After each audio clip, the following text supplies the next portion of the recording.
I guess you said there's hundreds or if not thousands of people listening. Yes. Thank you, thank you, thank you, thank you, thank you. There's an entire generation coming up that is learning from what you've done. I don't just mean learning about how to deal with a virus. Learning about it makes a difference to tell the truth, to follow the science, and just wherever it takes you, and just be honest about it. And that's what you've all done. So we owe you a debt of gratitude of all the lives you've saved. I carry in my pocket, as Doc knows, my schedule. On the back of my schedule, I have listed every single day with the exact number of people who have died from COVID the day before. I mean, for cumulative. We're at 535,217 dead as of last night. It's got to stop, but you're slowing it. It's stopping. Yes. And it really, really matters. You know, that's more people than have died in all of Americans, all of World War I, World War II, the Vietnam War, and 9/11 combined. Combined. In a year. In a year. And you are the Army. You're the Navy. You're the Marines. You're the Coast Guard. I really mean it. This is a war. And you are the frontline troops. Sounds silly to say it that way. Sounds sort of grand, but think about it. And finally, we got the vaccines, we got the companies together, and then they didn't have the wherewithal to be able to produce all the vaccines. Mm-hmm. So there's a thing called the Defense Production Act. As president, I'm allowed to enforce it. So I had people saying, stop making that and start making these. Mm-hmm. We found we put together, did you ever think you'd see the day, because you've all been involved in medicine, see two major drug companies cooperate for the good of the country? One come up with a drug, and the other say, well, we'll manufacture for you. Mm-hmm. So what you're doing really, really, really matters, not only, and I'll end with this, not only in saving lives, but changing the mindset of the country. Changing the mindset of the country. And it's affecting everything. Not just affecting people's health, it's affecting their attitude. The attitude about what we can do as a country. Everybody thought that I didn't quite understand when I announced that we had over 100 million shots in less than, you remember when I said my goal was to have 100 million shots in people's arms in the first 100 days as president? And everybody said, oh, that sounds, yeah, right. Now he should have been more, why didn't they say more? You know what I mean? But here's the point. The point is that it is changing the way we look at a whole range of things.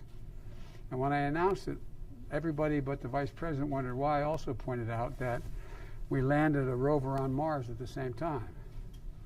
Because this is the United States of America, for God's sake. There is nothing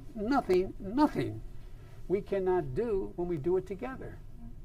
And that's what you're showing everybody. So I came to say thank you. I really mean it.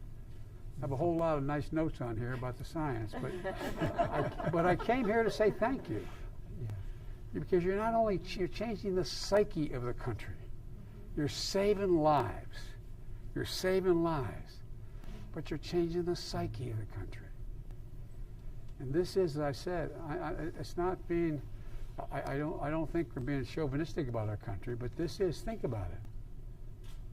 We're the only country in the world that is, every time we've gone into a crisis, have come out stronger immediately after the crisis than when we went in before the crisis. Think about it. It's about who we are. Closing comment. I was at Xi Jinping in China. I spent more time with him, I'm told, than any world leader, because he was vice president, I was vice president.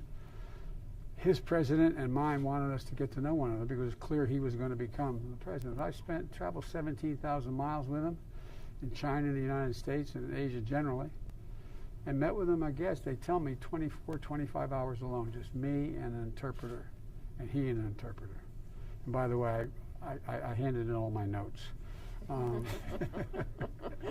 Minor point. But all kidding aside, he asked me, we're on the Tibetan plateau, Andrea said to me, "Can you define America for me?" And I said, "Yeah, in one word." And I mean it. One word. Possibilities. Possibilities. That's what you guys believe in, possibilities. Based on science and hard data. And so I just thank you for not only your intellectual skills, but your heart, your determination. Thank you, thank you, thank you.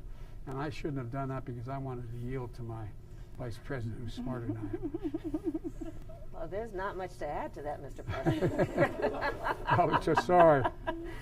No, but I will say that I do believe that this administration, with the leadership of our president, is without any question about science. And everyone here knows before the president was president, he was dedicated to science, the moonshot. And my mother was a scientist. I grew up, the first job I had, little known fact, was cleaning pipettes in her lab. I was awful, she fired me. And then there was this moment of global crisis. And the president takes calls with leaders around the world. We talk with people around the world. And they have named their centers of disease control after this center of disease control. They put the name of their country and they call it the CDC. That's right. You all are a model for the world around what can be done based on a pursuit of that which will uplift and improve human condition and life. And you guys do this work around the clock. And so we are here to say thank you because it's not easy. You're making difficult decisions right now, some of the most difficult, but you're making those decisions based on science, based on hard work, and based on a commitment to the public health. And therein lies part of the nobility of your work.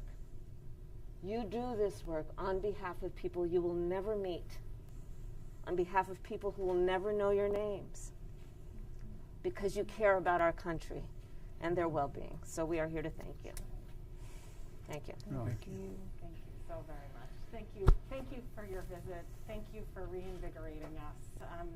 I can promise you, as long as this team of people are here, as long as I am here, we will bake into the cake of everything we do our commitment to equity, to science, and to bring back the health to the American people, and to keep it there. Thank you very much. I don't have any doubt about that. If you all don't learn to sit, you're never going to make it. Thank you, thank you, thank you. Bottom line. Thank you. Thank you.